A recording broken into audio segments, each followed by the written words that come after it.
Number one అంటారు. అసలైన number one Gurukashi university.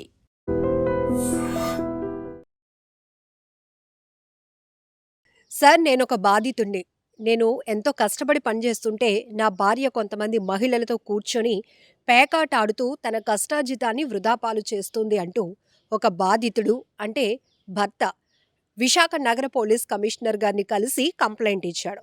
అయితే లోకల్‌గా ఉన్న పోలీస్ స్టేషన్‌లో చాలా సార్లు కంప్లెయింట్ ఇచ్చినా, వీళ్ళందరినీ పిలిచి కౌన్సెలింగ్ ఇచ్చి పంపించేస్తున్నారు సార్. దయచేసి మీరు దీనిపైన సీరియస్‌గా యాక్షన్ తీసుకోండి. ఎందుకంటే ఎంతో కష్టపడి పనిచేస్తూ వస్తున్నాం. అంతో కొంతో సంపాదించుకుంటున్నాం. దాన్ని బాధ్యతగా చూసుకోవాల్సినటువంటి కొంతమంది మహిళలు ఇలా బాధ్యతారాహిత్యంగా కాలక్షేపానికి పేకాట ఆడుతూ ఆ సొమ్మును వృధా చేస్తున్నారు. ఇది చాలా ఇంపార్టెంట్ విషయమని ఆయన సిపి గారికి చెప్పారు.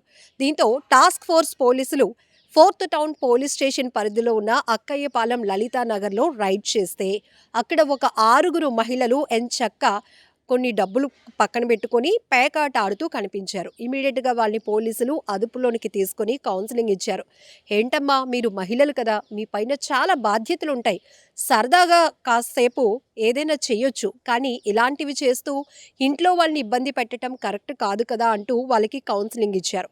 అయితే ఇక్కడ ఇది ఎందుకు ఇంత సీరియస్ అయింది? ఆ భర్త ఏకంగా పోలీసులకి కంప్లెయింట్ ఇచ్చి విసిగిపోయి పోలీస్ బాస్ వరకు వెళ్లి కంప్లెయింట్ ఇచ్చారు అంటే 100% మనం మాట్లాడుకోవాల్సిన విషయాలు చాలానే ఉంటాయి.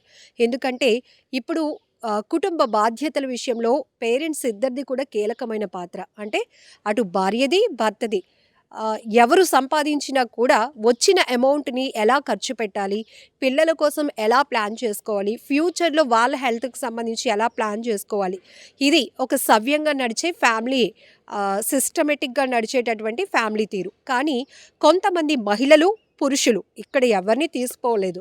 సో, బాధ్యత రాహిత్యంగా, బాధ్యత లేకుండా జులాయిగా ఇలాంటి ఆటలాడుతూ, పేకాటలాడుతూ, మద్యానికి బానిసవుతూ, లేకపోతే విచ్చలవిడిగా ఖర్చులు పెడుతూ, కుటుంబంలో లేనిపోని సమస్యలకు వీళ్ళే కారణమవుతున్నారు కాబట్టి, ఇతను తన భార్య పైనే కంప్లెయింట్ ఇస్తున్నాను అని ఆలోచించకుండా ఒక బాధితుడిగా వెళ్ళి పోలీస్ బాస్కి తన గోడు వెళ్ళబూచుకున్నారు. ఇక్కడ రైడ్ చేసేటప్పటికి టాస్క్ ఫోర్స్ పోలీసులు లలితానగర్ ప్రాంతంలో 6 మహిళలు పేకాట ఆడుతున్నారు. వాళ్ళని పోలీస్ స్టేషన్కు పిలిచి కౌన్సిలింగ్ ఇవ్వడమే కాకుండా వాళ్ళ దగ్గర నుంచి 22,000 రూపాయలు నగదు కూడా స్వాధీనం చేసుకున్నారు పోలీసులు. సో, ఇక్కడ మనం ఒకటి మాట్లాడుకోవాల్సింది ఏంటంటే, ఈ మధ్య సోషల్ మీడియా చాలా యాక్టివ్ రోల్‌లో ఉంది. ఎక్కడ ఏ చిన్న విషయమైనా చాలా వింతగా వైరల్ అవుతూ ఉండటం చాలా కామన్ అయిపోయింది. కానీ కొన్ని వీడియోలు వైరల్ అయితే అయ్యాయి, కానీ కొంత లెసన్ కూడా మనకి నేర్పిస్తున్నాయి అని చెప్పడంలో ఎలాంటి డౌట్ లేదు. చాలా వరకు వీడియోలు నాలెడ్జ్ ఇస్తున్నాయి, కొన్ని అలర్ట్ చేస్తున్నాయి. ఆ కోణంలో మనం ఆలోచిస్తే గనక ఖచ్చితంగా ప్రతి వీడియో పనికొచ్చేదే అవుతుంది. ఎందుకంటే కొంతమంది ఆకతాయితనంతో చేస్తున్న పనులు ఆఖరికి మన కుటుంబ వ్యవస్థల్ని వీధి పాలు చేయటాని వరకు కారణమవుతున్నాయి. ఇక్కడ మహిళలు పేకాటాటం, క్లబ్ కల్చర్ అనేది మనం చూస్తూ ఉంటాం. అది కొంచెం హైఫైడ్‌గా లైఫ్ స్టైల్‌లో ఉండేవాళ్ళకి. కానీ ఇప్పుడు పోలీసులు అదుపులోనికి తీసుకొని కౌన్సిలింగ్ ఇచ్చిన ఈ మహిళల పరిస్థితి మిడిల్ క్లాస్ ఫ్యామిలీ. అందుకే ఆ భర్త నేనొక బాధితుడిని అంటూ పోలీసుల్ని అప్రోచ్ అయ్యాడు. పోలీస్ బాస్‌కి తన బాధని వెళ్ళగక్కుకున్నారు. ఎందుకంటే కష్టార్జితం చేసి ఎంతో కొంత సంపాదిస్తున్నాం. శాలరీ పైనే ఆధారపడి జీవించే వాళ్ళకి ఒక రూపాయి వేస్ట్‌గా బయటికి వెళ్ళినా కూడా చాలా పెయిన్‌గా ఉంటుంది. ఎందుకంటే కష్టపడేవాడికే ప్రతి రూపాయి విలువ తెలుస్తుంది కాబట్టి. విచ్చలవిడిగా డబ్బొచ్చిందనుకోండి, దాన్ని అదే విచ్చలవిడితనంతో ఖర్చు పెట్టే వాళ్ళకి ఏ లెక్క ఉండదు. కానీ మధ్య తరగతి కుటుంబాలు, పేదరికంలో ఉన్న వాళ్ళ సంగతికొస్తే ప్రతి రూపాయి చాలా విలువైనదిగానే ఉంటుంది. ఆ రూపాయి దేనికైనా ఫ్యామిలీకి, కుటుంబానికి, ఆరోగ్యానికి కోసం కావచ్చు, లేతే ఏదైనా కొనుక్కోవటానికి ఉపయోగపడుతుందా అని ఆలోచించే మైండ్ సెట్స్ మనవి. ఇలాంటి సందర్భంలోనే కొంతమంది ఎవరో ఒకరు వచ్చి ఇలా మనం సరదాగా ఆడదామంటారు. అది కాస్త వ్యసనంగా మారిపోతే కుటుంబ వ్యవస్థలు ఏమైపోతాయో తెలుసా?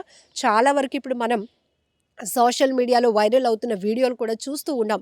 సో, డ్రెస్సింగ్ కల్చర్ మారుతోంది, హ్యాబిట్స్ మారుతున్నాయి, విచ్చలవిడితనం పెరుగుతోంది. భార్య భర్త విషయంలో కావచ్చు, భర్త భార్య విషయంలో కావచ్చు, నెగ్లిజెన్సీగా ఉండటం, పిల్లల్ని పక్కన పెట్టటం ఇవన్నీ నడుస్తూ ఉన్నాయి కాబట్టి అంత దూరం వరకు ఆయన ఫ్యామిలీ పరంగా అంత నష్టపోకుండా ముందే అలర్ట్ అయ్యి ఇలా పోలీసులకు తన భార్య గురించి, తన భార్యతో పాటు పేకాట ఆడుతున్న గ్రూప్ మొత్తాన్ని పట్టించాలి అనుకున్నాడు. ఒక రకంగా వాళ్ళని పట్టించాలి అనే కన్నా బుద్ధి చెప్పాలి అనే ఒక ప్రయత్నం. ఎందుకంటే తను చాలా సార్లు చెప్పి చూసాడంట.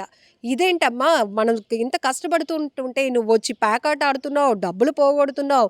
ఇదంతా మనకు అనవసరం. ఒక్కోసారి నువ్వు డబ్బులు పేకాట్లు నీకొచ్చినా కూడా అది మన కష్టార్జితం కాదు. అది పర్మనెంట్ కాదు. శుభ్రంగా చక్కగా ఒక హుందాతనంగా సాంప్రదాయంగా నువ్వు మెయింటైన్ అవ్వాలి అని చెప్పి చూస్తే ఆమె నెగ్లిజెన్సీ, ఆమె కనీసం భర్త మాటల్ని కూడా వినిపించుకునే పరిస్థితిలో లేదు కాబట్టి ఇంతకుముందు కూడా 4th టౌన్ పోలీసులకు అతను కంప్లైంట్ ఇచ్చారు. పోలీసులు మాత్రం ఏం చేస్తారు, ఇది పెద్ద నేరం కాదు, ఘోరం కాదు, అలా అని వాళ్ళని పిలిచి కౌన్సిలింగ్ ఇచ్చి పంపించేశారు. ఇలా కాదు, ఒక్కసారి వీళ్ళపై రైడ్ జరిగి వీళ్ళు పేకాట కోసం పెడుతున్నటువంటి డబ్బులు ఏదైతే ఉందో అది పోలీసులు తీసేసుకుంటే ఆ తర్వాత వీళ్ళకి దాని విలువ తెలిసొస్తుంది అనే ఒక ఆలోచనతో నేరుగా పోలీస్ కమిషనర్ గారు అయిన శంకబ్రత బాగ్జీ సార్ని కలిసి ఈ విషయాన్ని తను చెప్పుకొని వచ్చాడు. దీంతో టాస్క్ ఫోర్స్ పోలీసులతో రైడ్ చేయించినటువంటి సిపి గారు ఈ రైడ్లో 6 మహిళల్ని పేకాట ఆడుతూ ఉంటుండగా అదుపులోనికి తీసుకోవడం జరిగింది. వారికి కౌన్సిలింగ్ ఇచ్చి పంపించేశారు. వాళ్ళ నుంచి 22,000 రూపాయల నగదు కూడా స్వాధీనం చేసుకున్నారు. సో ఈ వీడియో పైన మీరేమంటారో కూడా కామెంట్ బాక్స్లో మెన్షన్ చేయండి. ఖచ్చితంగా మనం చెప్పొచ్చు, కుటుంబ వ్యవస్థ అనేది ఇక్కడ భార్య భర్త ఇద్దరి చేతుల్లో చాలా ఈక్వల్గా సమానంగా బాధ్యతలు ఉంటాయి. ఒకరు ఇంటిని చూసుకునే బాధ్యతలు తీసుకుంటే ఇంకొకరు బయటకు వెళ్ళి పనిచేసే బాధ్యతలు తీసుకుంటారు. ఇంకొన్ని ఫ్యామిలీస్లో అయితే భార్య భర్త ఇద్దరూ సంపాదిస్తూ ఇద్దరు కూడా కుటుంబాన్ని హ్యాపీగా తీసుకువెళ్ళాలి, పిల్లల కోసం ఆలోచించాలి అని చాలా సాక్రిఫైస్ చేస్తూ ఉన్నటువంటి ఫ్యామిలీస్ని చూస్తున్నాం. విపరీతమైన ఒత్తిడిని ఎదుర్కొంటున్నటువంటి వారిని చూస్తున్నాం. సో ఇది కొంత ఇన్స్పిరేషన్. మరి వీళ్ళ చేస్తున్నది ఇన్స్పిరేషన్ అంటామా? చాలామంది ఇబ్బంది పడే పరిస్థితులు ఉంటాయి కదా. సో ఈ వీడియో పైన మీ అభిప్రాయాన్ని కూడా కామెంట్ బాక్స్లో మెన్షన్ చేయండి. నిజంగా ప్రస్తుతం ఉన్నటువంటి సమాజం దేనికి ప్రయారిటీ ఇస్తుంది?